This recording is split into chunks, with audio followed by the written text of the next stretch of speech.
All right, man. Here we go. Here we go, man. We're ready to rock and roll. Absolutely. Sam Monroe. Manuel. Dude, I fucked it up already. Sam. That's right, because I said it. I go Samuel Manuel. Yes, that would have been a cruelty Samuel. as a kid. Were you named after people in the Bible? But it's just Sam.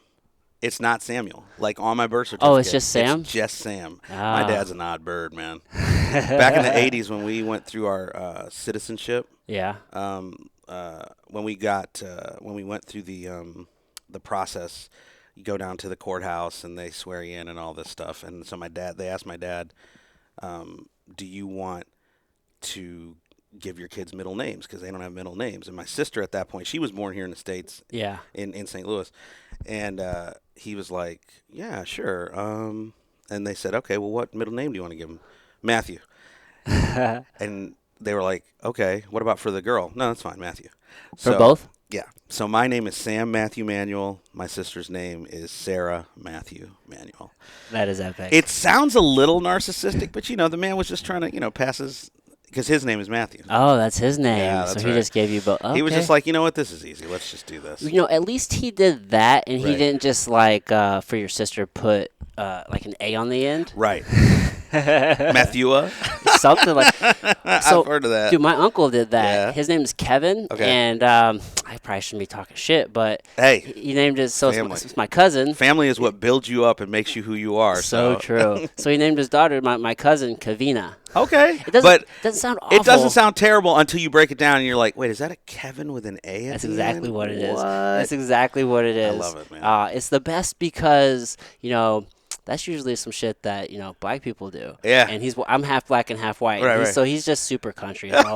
He's just It's one way or the other, man. Well, that's you know what, man? I'm so glad you brought that up because that's this great misnomer that's occurring in the country right now that we have all these. I mean, for years there's been this divide along racial lines, but yeah.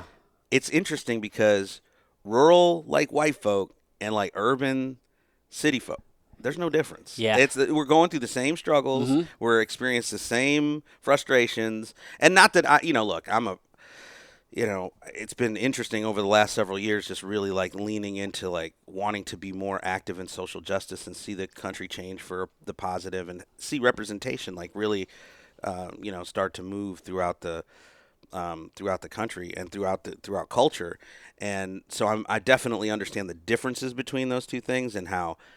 Listen, even as someone who, Indian American living in the States and all that, I haven't had the same experience that my African American friends have gone through in terms of, whether it be interacting with law enforcement or jobs or, there's definitely been that, the visibility of that discrepancy. And hopefully we'll start to see some of that change. Hopefully we're seeing now with the, it was a millennial or the next group up. Are you a millennial? I think I'm technically a millennial. Oh, yeah, right, I'm right. on the older end though. I'm okay. right there at the tail But end. you guys are the ones that are really starting to, move the ball down the field in terms of starting to see this regularity. I mean, one of the reasons I'm excited about moving to Atlanta is there's a real strong African American entertainment presence down there. And I it's think huge. that they're a lot more open to the idea of diversity in some cases. And so my hope is, hey man, if I can slip into some shows here and there and just kind of represent and all that, I'm excited about those possibilities for sure. Well, that makes sense from the entertainment standpoint because yeah. I mean the South is definitely much more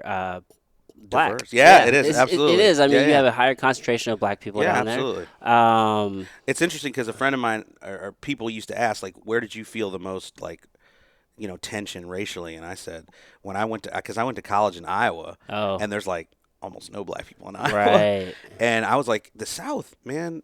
I mean, it's not always in the best of relationships, but African Americans and white Americans have lived together in the South for hundreds of years. Right. And obviously it was under very different circumstances. Different power dynamics for a long time. For the long Oh, time. yeah. But if you look at a city like Atlanta, man, there's tons of black-owned businesses and tons of opportunities down there. So, Dude, it's a dope city. It is. There's a whole lot going on there. I'm excited about and it. as we were chatting before, I mean, there's a big presence from the movie and the TV scene Absolutely. down there. But you know what I think? So to your point, I think what the issue is, you're talking about how, the rural and like Yeah. the poor, the inner class. Right. A lot of people have a hard time seeing past their own struggle, and Absolutely. what oftentimes people will accredit to race is also just like it's economic status is Oh, what it is. I've said for some time now, if you really look throughout the course of history, where the real power shifts have like tilted, it's always been socioeconomic. Oh yeah. Because if you go to Africa, if you go to Europe, if you go to Asia, there's discrepancy in culture there where there's power with some and not with others, and it doesn't have anything to do with skin color. It Right. has to do with socioeconomic power. Yeah. Whoever holds the whatever tools that can shift, whether it's a financial reality or land or sociological or psychological influence, those are the people that usually oppress those who can't, right? Yeah, we're all just apes, and Oh, we like to be tribal, yes, and we'll find a way to kind of separate ourselves in one regard or another. absolutely. And there always seems to be, even in a group, you take, like a Lord of the Flies kind of a situation, somebody's going to rise to the top because the Yeah, thought is, well, then I can make my life easier if I can have other people doing the menial parts of it. yeah, And instead of going, we should all be sharing this burden and we can all succeed together. But yeah, I think since the dawn of time, yeah, people have tried to shift into how can I get more and do less, yeah. I think it's cool to like have this ideal of Mm, this way of operating where we mm. can all work Yeah, together, absolutely. and I think if we're all winning, it's Yeah, better as a whole, a hundred from the percent, collective. Like it's totally better for a everybody. 100%. But then there's this natural instinct Right, to where these certain systems they always show right. themselves. And I think a great example even would be I was just listening to this audiobook about like our food and just the Right. whole food Yeah, system. I absolutely. can't remember which one it was by Michael Pollan. He's a fantastic Okay. author, Yeah. but it was talking about how so many times a farmer they'll try to go that organic route, Right. Right. Right. but then it always eventually turns into like it morphs into this industrial farming Right. complex Right. to meet the need. So it's Right. like it's this vicious cycle. Well, and that really, it's all about scalability, right? Right. When you're in a village and everyone plays a role, but you're only trying to successfully sustain that village, Yeah. then the demand is manageable. But if all of a sudden it becomes like monetized and then you step beyond that space and you're like, Right. oh, well, how can I affect the region? How can I affect the country? Yeah. And then the globe? Well, then everything becomes, scaled to that, economic or that level of like production size. And then for mechanisms to work, like you have to put the typical infrastructure of hierarchy, Yeah. and that way, the working class, they're usually the ones that suffer because it's like, hey, put out the product and do it in the most efficient manner, or we'll replace you with someone who will. Yeah. And so if you decide to unionize and come up and try and, like argue for, hey, our working conditions are bad and we're not getting the same kind of dividends and Yeah. you're making $1 billion a year and we're making minimum wage. Yeah. And it really does. The scalability component, it's funny because, I like to watch, there's a couple of PBS specials that talk about businesses being built Uh-huh. and it's like, a lot of people it's funny, they go from like, I watched this one show called Craftsman's Legacy, which is essentially this guy who built handmade motorcycles, and he goes and talks to all these people who are now doing this artisan craft kind of almost like an Etsy style. Hmm. They produce these kind of products. So some people will like make yarn for creating clothes, or some people bow and arrows, or knives, or shoes, whatever. They're all handmade, and it's like staggering the number of them that start out with, yeah, I was in the corporate world Hmm. and I was, I had a great 401k, blah, blah, blah, all this stuff that's like the security of that. Right. And they're like, but I was married to this job. I was there 80 hours a week. I didn't get to do anything at my own pace. And I Right. wasn't, and at that point, they were like, I was just a number cruncher. I didn't help make the product. Yeah. And so now they're all like living on these farms or Hmm. they've, reconditioned these like, places inside, cities that are getting, like refranchised Yeah. and it's been really neat to see that. And and there's something too, like very intrinsically self-satisfying about, hey, I built something and somebody bought it. Oh But yeah. the moment that becomes popular, and then like all of a sudden you got 1,000 people at the door, Yeah, man, you know, it's like you do see this return to nature, yeah, to the artisanal type yeah, crafts. absolutely, We got to get small, right, right? I mean, yeah, because once it gets to this certain point, there's like a tipping point, right, and then it becomes the machine. absolutely. You know what I mean? I've started doing a lot of artwork, and it's just been really therapeutic for Dude, me. your art's Oh, pretty thanks, rad, man. dude. Thanks, brother. And so I haven't yet gone on Instagram and said open for commissions Hmm. because I was doing this project where I got a bunch of friends from LA who are board gamers. And now these board games are so elaborate. They have these, multi-layer, boards, and they have little sculpts that come with them and all that. So a buddy of mine bought this Star Wars board game, and it had all of the characters. So I was like, man, these really look like they should get painted, man. And so then, randomly, and I feel like YouTube's like this now. You can type any Oh, dude, random thing, and somebody has done it. it's all there. It's all If you there. thought of it, somebody else has Somebody's too. already, and not only thought of it, but shot a video of it. Probably. So there was, this instructions on how to paint these things. Anyway, long story short, I did it for fun, and I enjoyed it. It was very cathartic. Another friend saw that and was like, hey, man, I really enjoyed what you did. Would you do this for me, and I'll pay you? And I was like, yeah, all right, that sounds like a great way to make money Oh yeah. until you do it. And so I did it, and then I would show him some of the, samples, and he's like, oh, yeah, would you, I mean, with this color, could you? And all of a sudden I was like, oh, yeah, yeah, okay. Because, he's paying me. Yeah. But then that internal thing of like, I did something and I really enjoyed it and it was good for me sort of left because now I'm like, oh, now I got to change it. Yeah, there Because wasn't really now fulfillment. now it's a gig. So, it took a little while. I finally got it finished. And then another guy wanted the same set done. And I was like, well, I can use the money.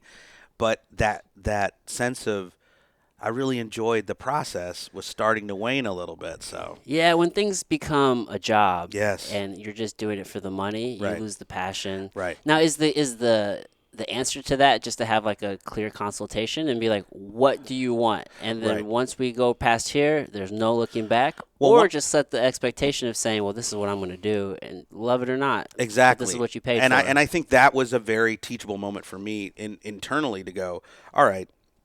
Like for instance, some of the artwork that you see on Instagram, I'm Yeah. gonna take some of it and get them made into prints, and then try, maybe start a show, or you start like an Etsy store or Oh, whatever. yeah, And at man. that point, I'm like, hey, if you like what I have, you can pay me to get it. It's already done. Right, just do prints. Right, do prints. And so one off.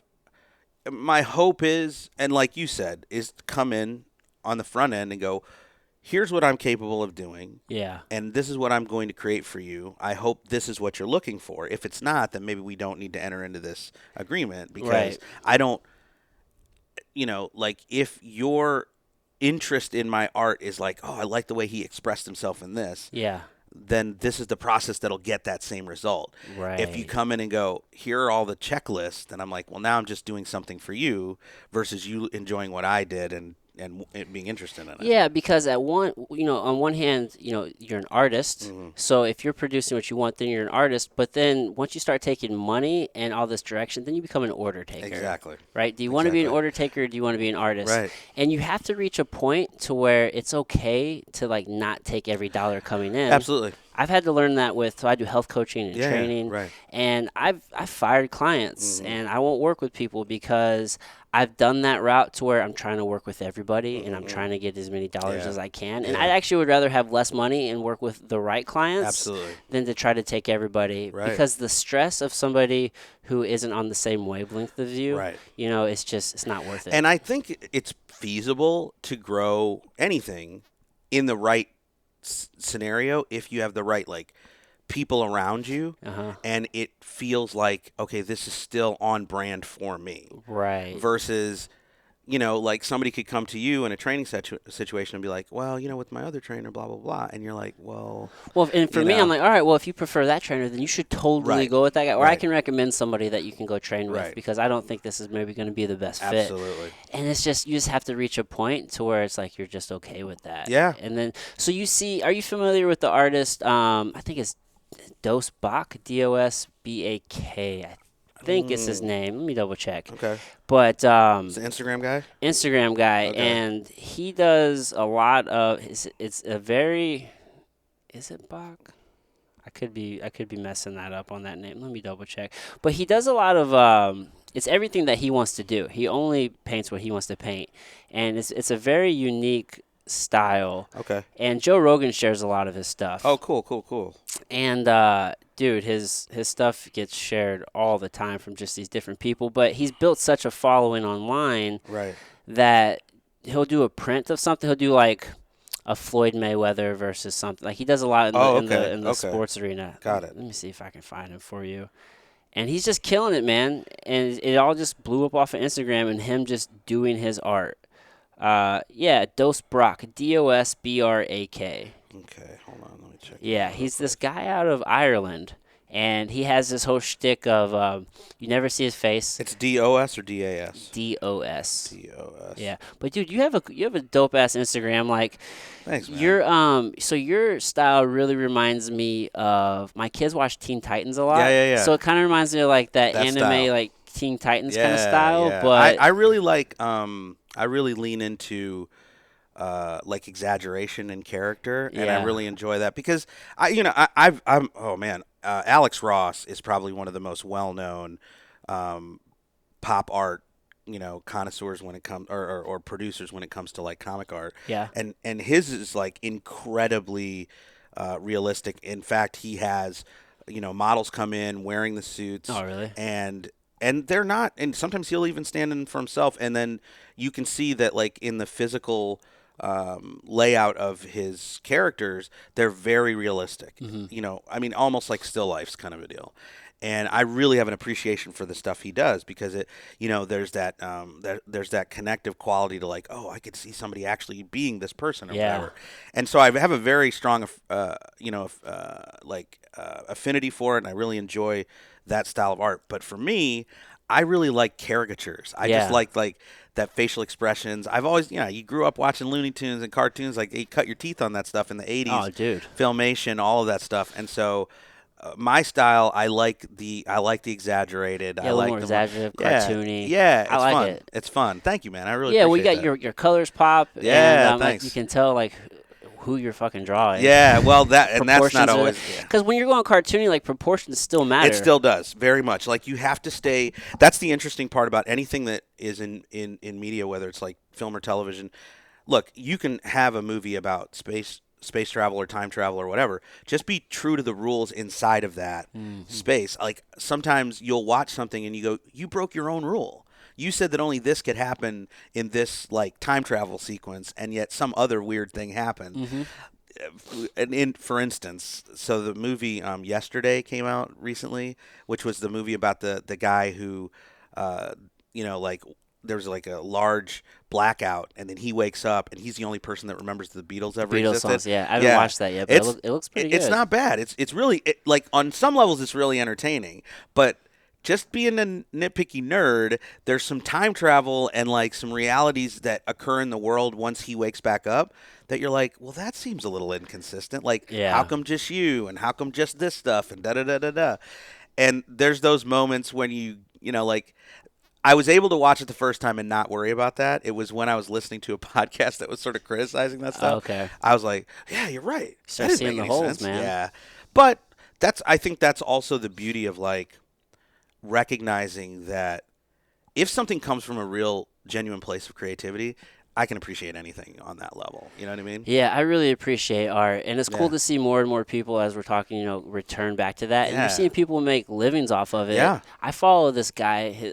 His handle is 3 Sheets, and Okay. he airbrushes like kettlebells and Oh, different cool. things. Okay. And there's this company called On It, Okay. who they make some kettlebells, but they cast mold them to where they look like zombies, Oh, and they look like cool. people from Star Wars. So they're That's like amazing. Star Troopers and a Darth Vader, and That's they awesome. have like this ape series. So he paints all of these things Okay. and takes all these like sick ass custom Oh, orders, dude. so dope. Dude, Yeah, Oh, man. they got Boba Fett. I Dude, love it. he makes some sick shit. So that's what he does. I think he That's actually has amazing. another job. He could probably just do that. I Yeah, don't that's know. amazing. So he does a little molding in there too, right? Because it looks like the faces are 3D. That's So amazing. so the company makes the molding of Oh, yeah, okay, okay, and okay, he okay. just orders them and paints them. Oh man, that's super fun. And it's really cool because there's a gym in LA now called, how's it, like Nerd Strong? Yeah, And I've so, been there. oh yeah, so Yeah. then it's people who love comics Yeah, and they're completely based towards those people. and the truth is, like, what was so divisional years ago, like only certain people played D&D and everybody else kind of ignored those people. It's like, no, now there's such interesting, first of all, it's a great way for people to express like stuff that's going on with them. Yes. So art and music and poetry and all that stuff, like everybody should be involved in that stuff. It shouldn't just be like designated to, oh, only like these people who don't know anything about running a business or being very corporate. And I'm like, I think and part of me wonders if that, like, the success of Silicon Valley in the last probably 2 decades, if you go to Google, if you go to any of those larger companies that have bases out there, they're like playgrounds. Yeah. They have, like all these places where people can, like, ride around on, like, those hoverboards, and they have like Sleep pods, sleep and they pods got and like free healthy food yeah, because yes, well, it's because they realize like there's the blend between like the analytical and the creative, right? absolutely, And there's 100%, this symbiotic relationship between like the physical and the spiritual. absolutely, And man, when everything's playing with each other yeah, and you have more time to let your mind wander absolutely, and be creative, you create the best shit. yeah, absolutely, It's good for business. it is, You know what I mean? And you're seeing more and more CEOs dive into things that are like conscious expanding, and you yes, see a lot of people going like Burning Man and different yeah, festivals, absolutely, and just really expanding their consciousness because at the end of the day, it does play a big role in really the whole like direction of culture, to be yeah, honest with you. I mean, yeah, you mentioned Apple and these big right, companies. right, I mean, right. they are driving culture in a lot of ways. Absolutely. You know what I Well, mean? and I got some buddies that I connected with when I lived in LA that they're doing corporate improv. So they'll Oh, go in, and you'll get whatever level of corporate leadership in for a weekend of getting trained on how to do improvisational comedy. yeah. And what's so great about that is, first of all, everybody laughs. Yeah. Like, their comedy transcends, right? And to get them to come in and think that they can do it is such a freeing, like, exercise to let them go. All right, in a lot of these situations, you feel the tension and the Hmm. intensity of it, and you're thinking, I got to be serious. But role playing, I mean, even when I worked at a group home for foster kids, and one of the things we did at the beginning when we were learning crisis communication training was role playing and improv. Hmm. Like, okay, you're the kid, and you get to just go off the rails, and then we've got to figure out how to assess the situation and bring you back to, like, baseline. Okay. And it's a great tool, and so I've one of the things I think I've loved about being an improv comedian for so many years, because I was on a musical improv team, I was on a hip hop improv Oh, team. really? We did a 2-man. It was really, I just loved it. In fact, the week I left LA, my best friend out there, Michael, who I kind of helped start a improv community that he's been running now for six Oh, years. nice. So he did a farewell to Sam show. So all the teams that I was on performed on one night. That's dope. So it started out with our hip hop team, then he and I did our 2-man team, and then we ended with the musical team that I'm on. It's so great. But one of the things that's really been fun about improv for me, because if you're wanting to get into the comedy world, most people think, oh, it's stand up, right? So you go and you work on your material, and then Right. you do your open mics and things like that. But and I did that for about 10 months. I enjoyed it. I saw some of your stand up. Yeah, It's pretty thanks, man. funny, man. I didn't find myself, like, really enjoying my writing. I think I want to try it again back, like, in Atlanta, because I think it is a good, like, outlet. And you're in a different place. Yeah, You know what I exactly. mean? You're a whole Yeah, different human. a whole different person that has different ideas about what I'd like to talk about. So I'm definitely going to lean into that. But one of the things I loved about improv was that it was collaborative. Yeah. because the objective in a good, the rule in improv is yes and. Right. So any statement that a person makes, you accept the statement is true, and then you add new information. So if you go into a situation and somebody says, honey, the dog died. If the person responds with, we don't have a dog, the audience is now disconnected. Right. Now we just shut it down. We just shut it down. But if you add information like, oh, I really busted, no, Right. then all of a sudden people are now invested in the story.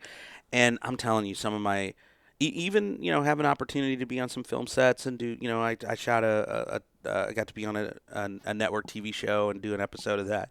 All of that pales in comparison to like a really good improv show, in my opinion. I can only imagine just just the energy. Yes. Playing from everybody. Absolutely. My sister does improv. Oh, She cool. lives down in Tampa, and nice. she really enjoys it. Yeah. And it's definitely not a comfortable thing to be in. Right. You really got to let your walls down. Absolutely. And I think that's the only way we grow. 100%. I mean, you cannot grow from a comfort zone. Yeah. It's just not possible. So Absolutely. stepping outside of yourself Absolutely. and just making and that's why I think you're seeing more and more people do it, because you made a statement earlier. So many people feel secure in these corporate worlds, but it's really a false sense of security, Absolutely. man. Like Absolutely. you're really just a number. Like you're crunching numbers, but you're just a number in the system. I learned that a couple of years ago. So I've been in I was in the corporate world. Like I went the whole path of get your degree. Yeah. Get a corporate job. Right. I went back and got my master's. Got a little bit of a better job, and then it all abruptly ended a couple years ago. Oh wow! And it just completely shifted my paradigm. Yeah. To realize that while in the Midwest especially, it's very often preached, this is the path to success. Right. Maybe that is a path. Right. It's not the only way. Right. And it's actually becoming less and less common these days. Absolutely. So I just realized, man, there's a whole other way to be making it in the world. Now, 100%. You may have to sacrifice a little bit and not make a lot of money and pay your dues, but it's totally worth it. Like the grind is worth it. Oh, absolutely. And for me, it's being able to really take a moment to ingest the idea of the whole of your life. Yeah. Right? When we're old, we don't want to look back and think I know that's a meme that's been, around for years. Like no one's going to regret that they didn't put 80 hours in at the office. They're going to regret I didn't spend more time with my family, or I didn't, do more things to connect with people. And so for me, I think one of the things that's been, difficult, because, as an Indian American, growing up in that culture that's very driven by, hey, everybody get your degrees, don't just go get a degree, but you're looking at an engineering degree or a law degree or the doctor, which is like the the gold standard or the platinum standard. and I have friends who have really leaned into that, but one of my best friends is a guy who's a doctor over at Mizzou. He works for the hospital connected to the university. But what's great about what he's done is he's in a smaller market, which gives him more time at home with family, and then opportunities for them to travel together. And when he goes on conferences, instead of the typical I don't know, schmoozing in the bar with the guys after he'll go and find out, hey, are there places to do mountain biking, or are there places to do, some kind of outdoor excursion, whether it's, if he comes to California, he'll do paddleboarding or surfing or whatever, or he does a lot of diving. He's getting certified as a diver. And so it's taking the opportunity, yes, I work a very stressful job that has a lot of demands on me, but when in the downtime, I'm not looking to expand the financial kingdom as much as I'm let me enjoy the opportunities to lean into relationships and people. Yeah. And so if you can find that work-life balance, man, that's where life is really going to hit its sweet spot, is figuring out what's the thing you want to do that you really enjoy putting that time in. Obviously for you, training, doing the podcast, building up that. And now that's kind of the world that we, I want to say on some level we're blessed to live in, is this opportunity to do multiple things that can all be revenue streams into helping you achieve what you want to do. Yeah, you can really pursue your purpose. Absolutely. You know what I mean? And that's what we all need, because I like to say work is a thing you get to do, not a place you have to go. Absolutely. Because when you're really building something and you are putting in those 80 hours, if it's something you enjoy, it's not work. Absolutely. It's really not. Yes, 100%. It's oh man, I went on 10 auditions, Right. and like you had to like read for these and Right. wait Right. and practice, Right. and you go to classes to learn, and Right. then you go do a set somewhere. Right. Like that's all work. Right. But it's just like we just have this weird view of how we look at work. Right. You know what I mean? And Right. it's almost like the wrong word. Yeah. You know what I mean? Because there's a Yeah. lot of ways to make money, Right. and we always often associate work with like this negative thing. Correct. You know what I mean? But you have to like grind and like Yeah. put in the effort to actually achieve anything. And I think that that's an important component when you're mentoring, is to try and communicate, like, lean into something you love, Yeah. and recognize that even the things that you and I would love doing, somebody loves doing. Right.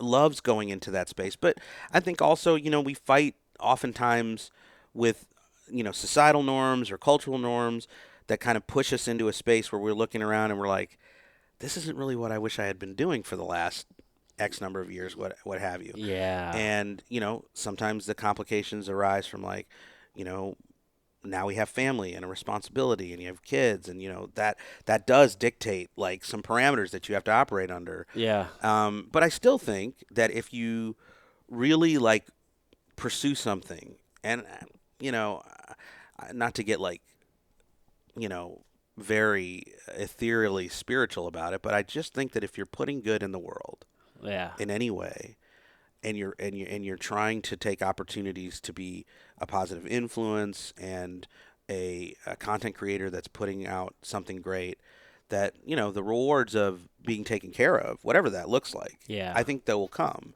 and people will learn to appreciate that. But I also think that like, recognizing when you lean away from that, there's a cost. Yeah. When you do go to something that is just work.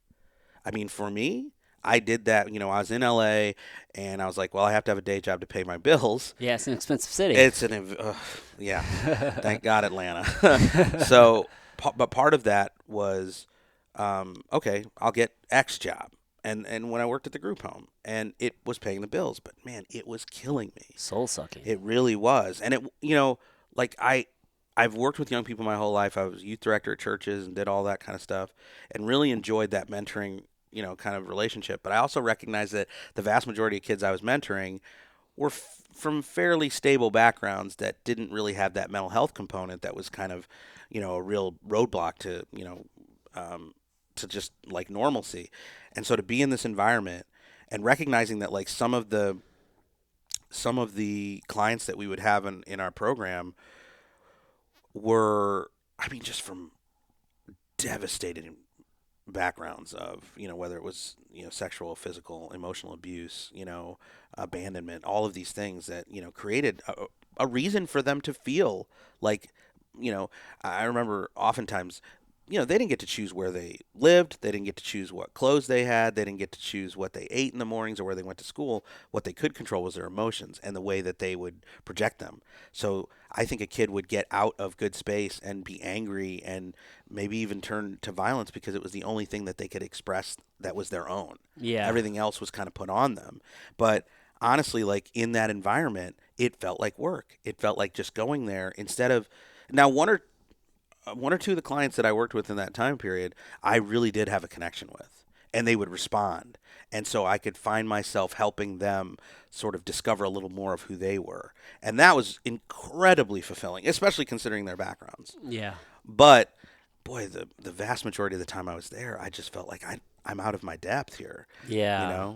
And You're missing your purpose there. Exactly. Yeah. Exactly. Because I found that's why I don't like to use the word work. It's like you really have to, like, you have to be uncomfortable for growth, Yeah, as absolutely. we mentioned, Right. right? And you have to, like, take yourself outside of that comfort zone, and like you have to put your nose to the grind and like do it requires effort. like Right. you need effort and you need work, because like I've often found, like, you ever been in those situations where like you just don't want to do anything. Yeah. And plenty. it's like a downward spiral. Like, you don't end up feeling better. No. You end up feeling worse. Absolutely. But then whenever you start doing the work and you Right. turn to the work, you feel accomplished. Right. And like there really is happiness in the work. Yeah, But it has to absolutely. be the right kind. It has to be like you have to be fulfilling something Right. and like working towards your purpose. Right. If it's just meaningless, trivial tasks, Right. and it's soul sucking. Right. I worked in a call center for 3 years and 3 months. Wow. And well, that was on the phones, and then for like another 9 months, like I was on like the back end, like as the slave driver. I was like, and Oh,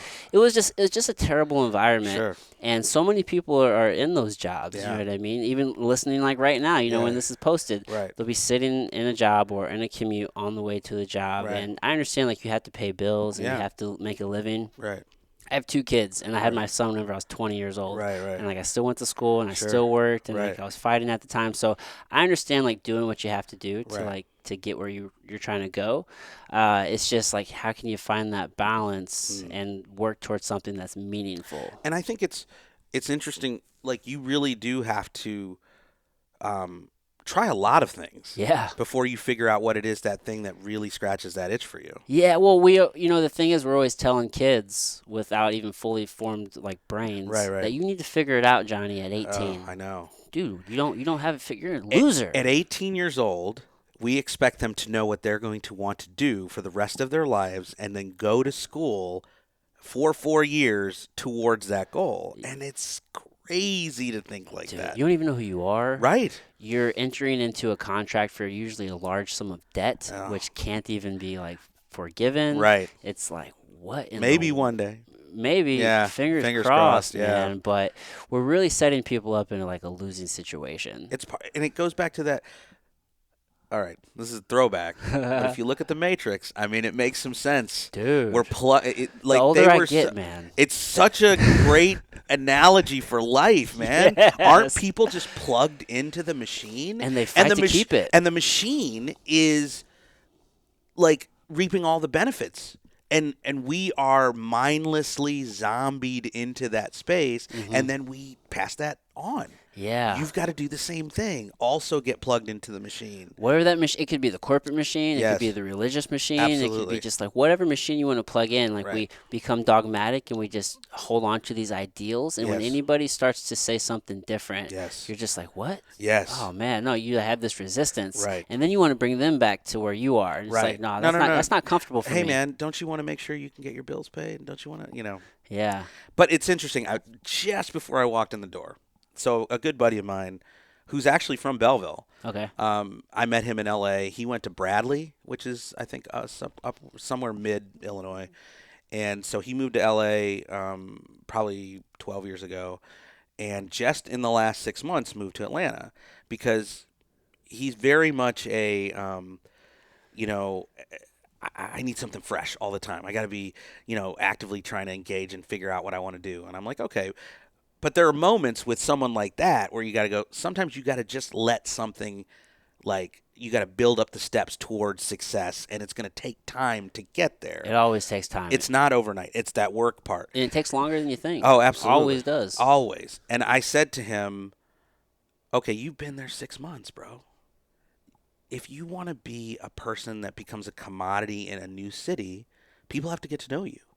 And you have to put in the work where they're going to be able to see you, whether it be, improv stages or stand-up or just getting in the audition rooms for a larger environment. If you think that you were going to come to a new city, that you didn't have the success you wanted to in another city for 12 years, and you think, in 6 months you're going to have it. It's not the environment, That's bro. not. It's you got to be figuring out how to put the right kind of work and effort in, and I think he has it. Like, he's an incredibly skilled craftsman when it comes to acting and comedy, but sometimes he just loses that sense of, okay, how many, 10,000 hours, isn't that To part master, of it? yeah, 10,000 hours can take up to 10 years. I Like, mean, and that's something where you have to also recognize that in there you're going to have some failures. absolutely. More than the successes. You're gonna have a lot of failures, Yeah. dude. And it's like, you gotta fail, you gotta learn, and then fail better. Just keep Absolutely. failing forward, man. Absolutely. And it always takes longer than you anticipate. 100%. You know what I mean? So, yeah, man.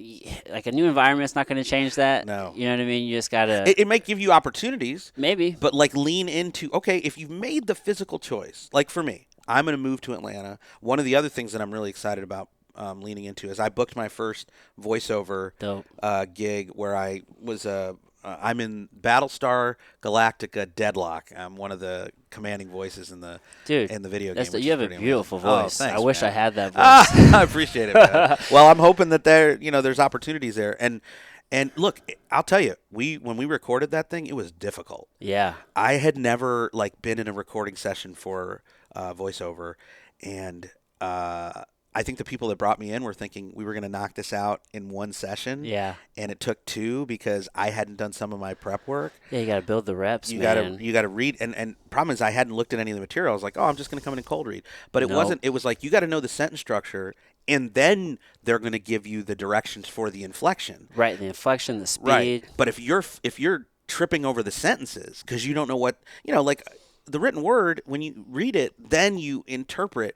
Oh, the person is trying to get me to do X. Right. But if I don't know that when I'm trying to read it, so it was just a long process. Yeah. And it was hard, Mm-hmm. right? But the thing about it was once you hear the finished product, you're like, oh, I want to So keep doing rewarding. this. You want to do it Yeah, again, dude. of It's like course. that's the win for the next win. Absolutely. You know what I mean? You build off that momentum. Absolutely. And I think that's a good learning lesson, right? You probably learned in that situation, like you got to do the groundwork Mm-hmm. to see. So many people, they want to judge their day one Mm-hmm. off of somebody's like year 10. Yeah, absolutely. You know what I mean? Right. And you can't do that No. because you have to be willing to suck. Oh, And you absolutely. have to be willing to grow. Right. You know what I mean? We actually had a guy on the show. His name is Joe Parisi. He lives here in Okay. St. Louis, and Cool. he does almost all voiceover work. Oh, nice. And he mostly just works from home. Yeah, Like, yeah. He'll, That's he'll, the beauty he'll, of it. he'll do his auditions. Yeah. He'll send them in. He works a lot like virtually. Right. That's the beauty of the world that we Yeah. live in, man. Like you can build a career and like Absolutely. almost from anywhere in the world. And that also gives you the freedom to do those other things we were talking about, which is Yes. like build into the community,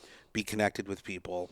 That's where you're gonna. Add that value and like really impose your presence on wherever you are. Yeah, absolutely, man. Yeah, man. Absolutely. So you were out in LA for how long? Like 10 years? 10 years, 10 man. years, Yeah. man. Dude, it's so crazy, man, because I had him on the show. His name's Kevin Madison, Okay. and he was a truck driver for a long, like through Oh, okay. college. He did like truck driving, Okay. stacked up some cash. I think he saved like 10 G's. Okay. Moved out to LA, Okay. and he was doing a little bit of truck driving out there, like setting up for the different shows Sure. and different Sure. things. Yeah. Yeah. Yeah. And then ended up getting a SAG card. I think you have to get like 3 recommendations, right? Right. Ended up getting it fairly quickly. I think within 6 months. He Right. like didn't have. I think he wasn't working. Right. He's like, all right, man, I have 6 months to get this done. Right. And he just grinded for 6 months. Right. Now, obviously, we're all on different paths. Sure. But it's like it just shows you like what you can really do if you really just grind Yeah, absolutely. and just figure it out. Yeah, absolutely. Just man. go all in. It's important to like really lean into. Well, I remember one of the best piece of advice I heard, and it was third party, was Vin Diesel was on a set with Harrison Ford, Okay. and this was when no one knew who he was, and he was doing background or something like that, and he basically asked him at like craft services one afternoon in between a shoot or in between a setup, what's the secret? And apparently Ford just turned to him and said, don't stop. Yeah. It was basically like there is no secret other than most people who will do this will again try and have success at X number of days out or X number of years in. They'll give themselves some kind of timetable, and then they'll be like, well, if I didn't do it in that amount of time, I can't do it anymore. Yeah, he's like the best example because his story is so amazing. Oh, yeah. He failed and failed Oh, and was yeah. told he'll never be an actor Right. and you can't do this, you can't do that, and then Right. all of a sudden he did Star Wars and boom, he's like Boom. one of the biggest fucking stars ever. Of all time. Yeah. And it all kind of linchpin. He was older too at that time, like in Right. his 40s, I think. Yeah, he was. I think the opportunity for him to read for Han Solo was he happened to be doing a carpentry gig, and they were like, "Hey, you should come in and read for this." He's a carpenter all that time. right. Yeah. And it's one of those things where it's like, look, if you are, if you really love something, be around it enough and get your opportunities when you can, and the door will open up for you to, figure out if this is really where your path is. You know what I mean? Yeah. And be able to lean into the space of like, well, maybe not. I remember.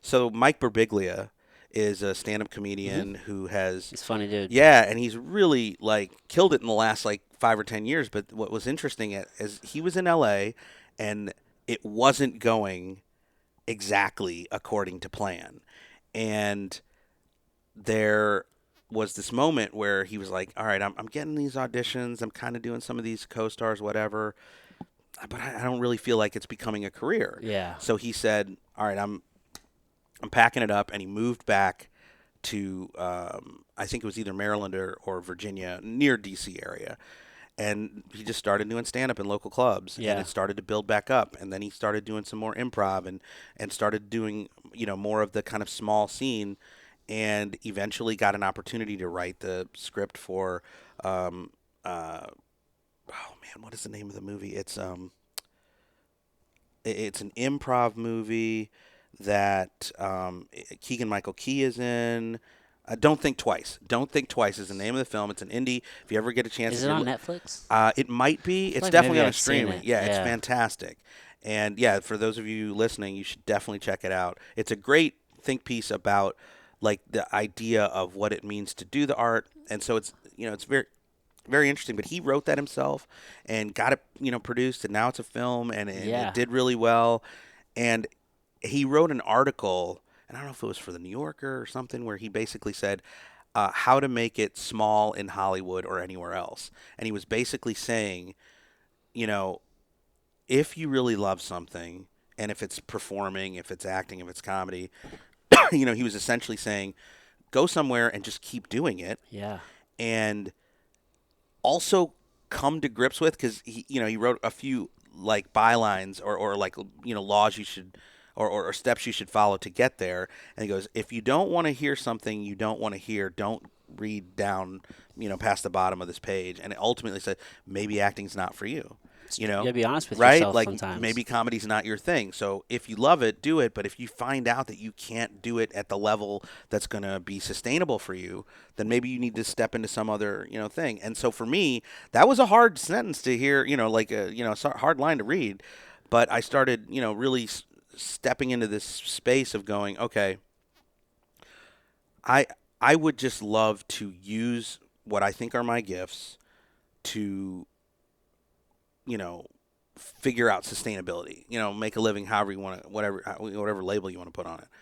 So I thought, okay, I don't need to be a series regular on a TV show, or I don't need to be, in films. I mean, obviously those would be great, but if voiceover, if podcasting, if opportunities to like, use my interaction skills, comedy skills, whatever it is, to Yeah. do some things could, allow me to both feel fulfilled creatively and pay the bills, why not lean into that? So when I go to Atlanta, a couple other things I'm interested in is there's a guy down there named Payne Lindsay who did a lot these real true crime podcasts, and he's based out of Atlanta. He did Okay. one that was like a rural Georgian. She was a beauty queen that got murdered, and then another one he helped produce one called Atlanta Monster, which was essentially about the Atlanta child serial killer that was around in the late Hmm. 70s, early 80s. Yeah. But I know that he's based out of Atlanta, so I'm going to try and figure out how to shoot him an email and say, "Hey, do you need anybody who might be, good at like writing or creative stuff?" And I've done some podcasting myself, and Yeah. and just find those other avenues. And I think the same is for you, is like if you can find those several things that you really feel like you have some skill sets in, and that they're also fulfilling in doing, that's a great way to kind of, do life really. Yeah, man, just keep an open mind, be willing to pivot, because sometimes like you can still get to the goal of, let's say, success, Sure. but the path might not be what you always intended, you Exactly. know what I mean? You just got to Exactly. be open to whatever comes along. And Right. it's like, yeah, man, like maybe you're trying this path. I fought MMA for a Oh, decade, okay. and I was like, man, like I can keep doing this, Right. but I can put the same energy into doing podcasting, into Sure. building my own brand, Yeah, absolutely. and probably yield better, returns. Yeah, And so absolutely. it's okay. It's really hard though, Right. because we get this tunnel vision sometimes, Yeah. depending on the person. I'm that way. Everything I do, I jump headfirst Right, into, right, and right. I can get tunnel vision. Yeah. But it's okay to pivot Yeah. and figure out a new way to still get Oh, there. And there's 100%. so many ways to do it. Like you mentioned, like 100%. voiceover work Yeah. and different things. Yeah. So you found out that stand up wasn't really your jam. Yeah. You really more prefer like the Right, right, improv, right. and then like now you're kind of leaning more towards like the voiceover Yeah, work and absolutely. different things. So hopefully, man, yeah, Atlanta will be like a good spot, and Yeah. hopefully there'll be some more opportunities I'm like as excited. as you're going down there. I'm excited. I think like again, having some people in the industry that are already down there. And I think a very important thing, and I definitely would, want to pass this piece of advice on for anybody, is find a good community. Yeah. You have to have a support system. I knew too many people that would come to LA and they were real tentative about like really putting down some roots in terms of friendships and relationships and communities because they're like, oh, but what if I get called up and I got to go? And I'm like, you can't worry about that. Yeah. Like first of all, that's not a guarantee, but second of all, like you have to have a space to just be yourself around people who are just going to support you and there are no strings attached. Yeah. And that's a very important thing. And so I'm excited about Atlanta because there are people down there that I can connect with. And if you are someone who's trying to pursue something in the industry, definitely have good anchors outside of the industry. It's Like people, important. yeah, very much so. I mean, just to keep you grounded. Absolutely. And so your family's here in St. Louis, right? So my mom and dad and sister are, she's married, and she's got two little girls and a boy, and I love them to death. They're all here, and then in Atlanta is my mom's sister and brother-in-law, my two cousins and their families, and Yeah. so I've got a nice little family base down there as well. That really helps. It does. I It mean, does. going to a new city is nerve-wracking enough, Yeah. dude. I mean, it's a whole new environment. I mean, you got to learn all these different things. Absolutely. So, fuck, and it's going to be nice and hot down in Georgia, Oh bro. Are yeah, you looking that for it? was yesterday. I went out and played a round of golf with my dad, and I was like, and we walked Uh, 9, and it wasn't even like I heard that we've had some really hot days this oh, yeah. last summer. Yesterday was pretty warm, though, dude. It was warm, but I don't think it was like that 98 with that It 101. wasn't terrible. Yeah, heat index. And I know Atlanta has that, but I lived in Columbia, South Carolina, for off and on for like 12 years. Okay. I genuinely think it's hotter than Atlanta because it's like in a little valley. It's all concrete, and there's like Oh. 3 rivers that feed into it. Oh, really? We were just we're reminiscing yesterday with my dad and a buddy of ours about him. They came down to visit me. My family did, and my dad wanted to go play a round of golf, so we went out, and it was. We probably played, and it was definitely in the 90s with 100% humidity. He said, I'd never been so hot in all my life. Really? And this guy grew up in India, right? So he grew up in like a very It's pretty hot over there. Oh, it's insane. And so I remember we came back from the round and he laid on the bed for like an hour with just the air conditioning blaring on him. And I was like, oh. So people, when I told them I was moving, they were like, dude, you're leaving LA to go to Georgia. Do you know how hot it is in Georgia? I was like, Yeah. I've experienced it. It's fine. We'll That's be a whole okay." different world. LA is its own place, man. It is.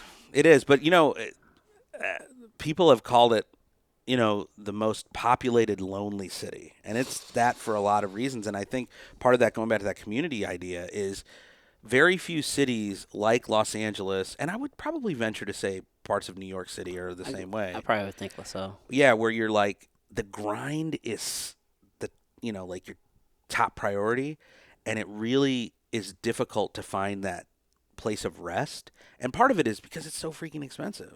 And you ever think about like everybody's in really close quarters, Right. but we're more disconnected than ever. I mean, I've lived in an apartment complex for a really long time, Sure. and I never know my neighbors. Yeah. Like, who the fuck? Well, it's hard because it's not the same. Dude, when I was a kid, and we're at Tracy's house, I mean, like when we were kids, it was commonplace to get out on your bike and be gone for Out 8 in the to 10 neighborhood. hours. Yeah. Dude, and- just be home before the lights came on. Exactly. And everybody knew everybody. And, Yeah. all the, your friends' moms and people in the neighborhood. And that just isn't kind of the deal anymore. No, it's Everybody's not. online. So that usually means they got to be hubbed in a place that You're has always Wi-Fi. plugged in. You're always plugged in. And so that makes it difficult. And I'm not one of these, let's tear down the internet. But it's like you got to find that balance, figure it out. You definitely got to get back to nature, man. Go Yeah. walk outside barefoot, get some sunlight, get some fresh Absolutely. air, Absolutely. dude. Just reconnect, unplug, just Yeah. like the best that you can. Oh, yeah. Because it is very condensed in LA, so you'll have a lot of opportunity for Yeah. nature. Although LA does have some really great nature. It does dude. have some great nature, and there's some amazing vistas out there. Obviously, you have the beach component, you got the mountain component. No, one thing I do love about the Carolinas is you do have all of that, but it's a little bit more spread out, obviously. Yeah. Whereas, like, obviously in LA, you can, in an hour, you can go to all of those things. It's all right there. Which is really great. And I will miss that sort of dry, kind of arid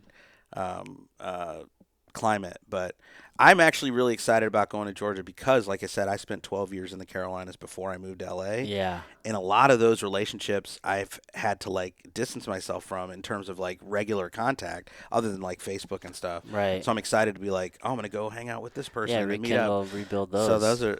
that's gonna be a real cool part of it. So yeah, man, I'm really looking forward to it. And hey, in a perfect world, opportunities in Atlanta could give me opportunities to go work in Los Angeles and New York again, which would be 100%, dude. amazing. Yeah. Yeah, this is just the next step. It's not Absolutely. necessarily the final one. Absolutely. And have you ever been to Austin?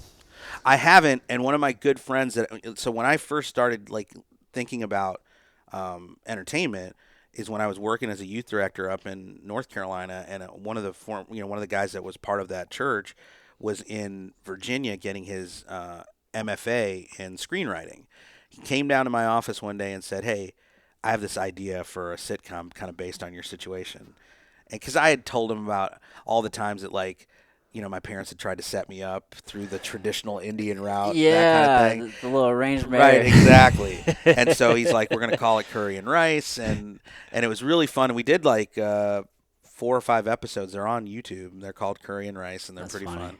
But anyway, when he finished up there, he moved to Austin. His long-term goal was to ultimately be in LA, but he's been in Austin like killing. Like in the last 3 or 4 years, he's done like tons and tons of music I fucking videos. love Austin, It's dude. an amazing city. I love it. It's Yeah. like a good mix of like the Midwest with LA. Exactly. It's got the feel of the Midwest because it's in that It's in location. Texas still. But you got people that are like South by Southwest. You got all these different creatives Oh, that are dude, down it's such there. a great city. It's very Yeah. active. Yeah. It's very young. Yeah, It's yeah. very creative. I I've mean, been through. I haven't been, but actually in October, November, where my family's driving down to Dallas for a wedding, and then we're gonna go over to Austin.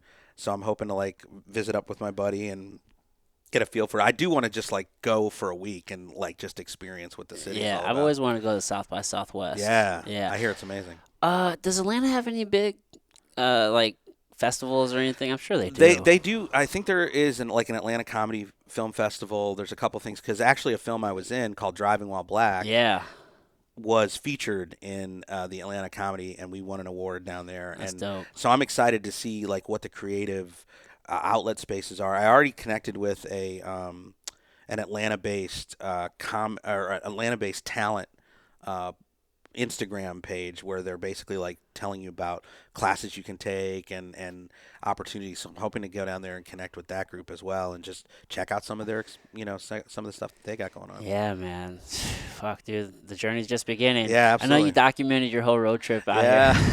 that was kind of nutty. Yeah, Yeah, that was pretty that was dope, my dude. buddy Mike. That Yeah. yeah, and he's been killing the game. Like in the last 5 years, he's done like 4 or 5 national commercials.